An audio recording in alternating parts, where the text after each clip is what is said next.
One Villainous Scene. If you haven't heard, it's a project put together by Nanovi Movies in order to compile a team of video essayists around the world, not unlike the Avengers, to talk about one scene in a movie that they think represents the word villain. You know, shit like this.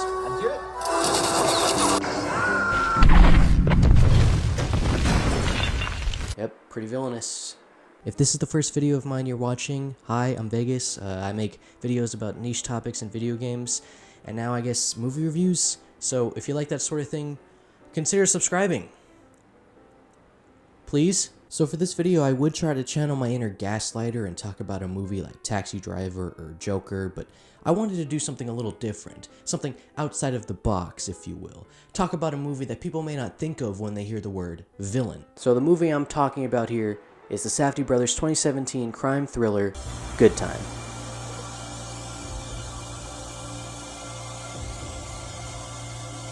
Now, Good Time is one of my favorite movies, and I could talk about it for hours, believe me. But since I'm only supposed to choose one scene for this video, my scene of choice is this one. Yo! Is this the one I was running around? Nah, it wasn't a girl, bro. I don't know what that is. Wait. Before we can understand why this scene is so villainous, we gotta go back, like way back, to the beginning.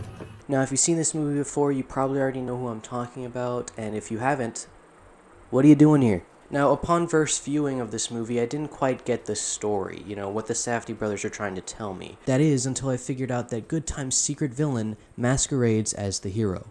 Let me explain. So in the opening scene of the movie, we're greeted by Nick Nikas, played brilliantly by actor-co-director Benny Safdie. Now Nick is mentally handicapped and is in the middle of a therapy session. His therapist is going over a series of phrases and asking him what he thinks they mean. His therapist says, "Don't count your chickens before they hatch."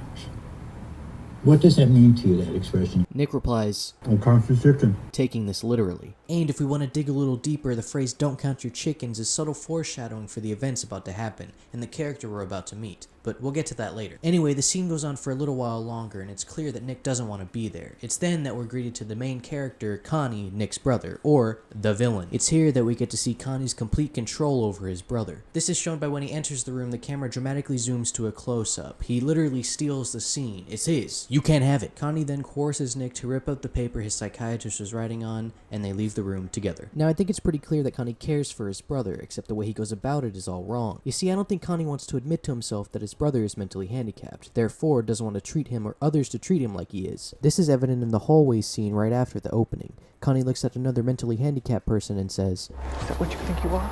They then have a heartfelt scene in the elevator, and after the title card, they're robbing a bank. Now, you can probably already guess how this goes, since it wouldn't be a movie if it went well, so long story short, yeah, it goes pretty bad. Yeah, so even though they got away with the robbery initially, as they're walking down the street, a cop car pulls up behind them and Nick gets really scared and starts to run. As they're running, Nick starts to lag behind and falls through a glass door and fucking dies. Just kidding, he gets sent to prison. It's here we get a glimpse of one of Connie's villainous personality traits. He's manipulative. He manipulates his brother into doing and saying things for him, like robbing a bank because, I don't know, they want to live on a farm and pet rabbits like a Grimm Brothers tale of mice and men. Now, because Connie really does care about his brother, he goes to a bail bonds place with the money he has left from the bank robbery but is short 10 grand, and cannot bail him out. It's here we meet Connie's weirdly overaged girlfriend, as he's looking for any way he can get $10,000. Anyway, he sweet talks her into going over to the bail bonds place by saying this. It's a little short in the bail money right now. How short?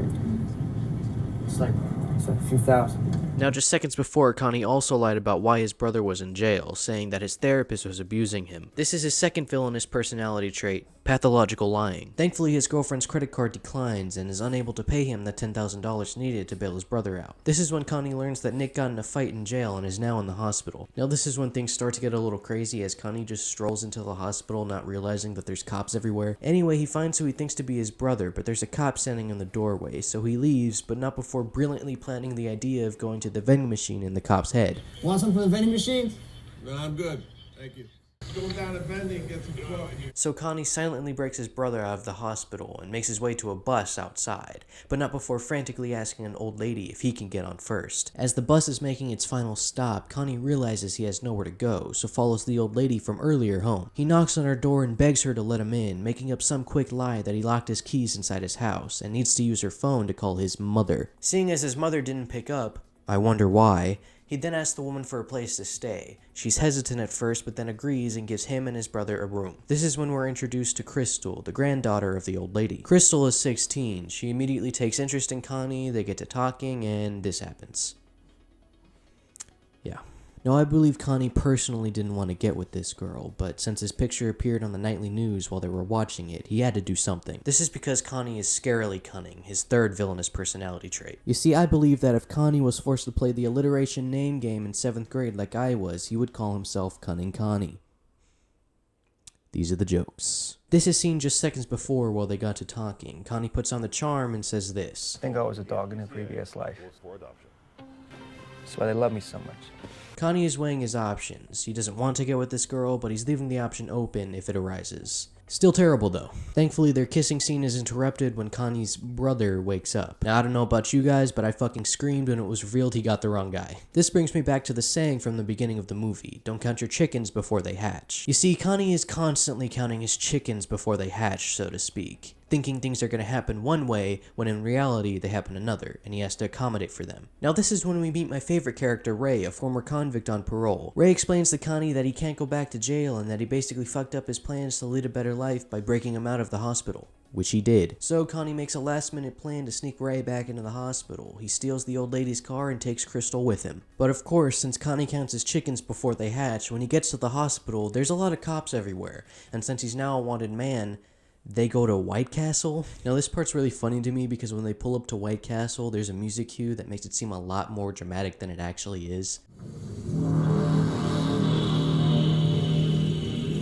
I don't know, I guess I just watch Impractical Jokers a lot and can't take anything having to do with White Castle seriously. So Connie sends Crystal inside to grab a quick bite and Ray starts to have an anime flashback. He talks about just wanting to party with some friends after getting released from jail, and after an acid deal gone wrong, he had to leave the money he made in an amusement park, and after jumping out of a cab, found himself in the hospital. Of course, Connie doesn't care and all he chooses to hear is where Ray left the money, so they take a trip to Adventureland. When they get there, Connie asks Crystal to wait in the car, and as Ray's searching for the money, of course he can't find it, but thankfully Connie found the leftover acid. But again, don't count your chickens because the security guard knows that they're there. The security guard turns on all the lights in the amusement park, finds Ray, and puts him in custody, taking the acid. So Connie's left with no other choice and unleashes his fourth and final villainous personality trait and ruthlessly beats the security guard. He then realizes the security guard called backup, so he takes all his clothes in order to disguise himself. While all this is going on, Crystal sees the lights go on in the park and gets out of the car to investigate. It's here, ladies and gentlemen, that we finally get to this scene from earlier. Yo!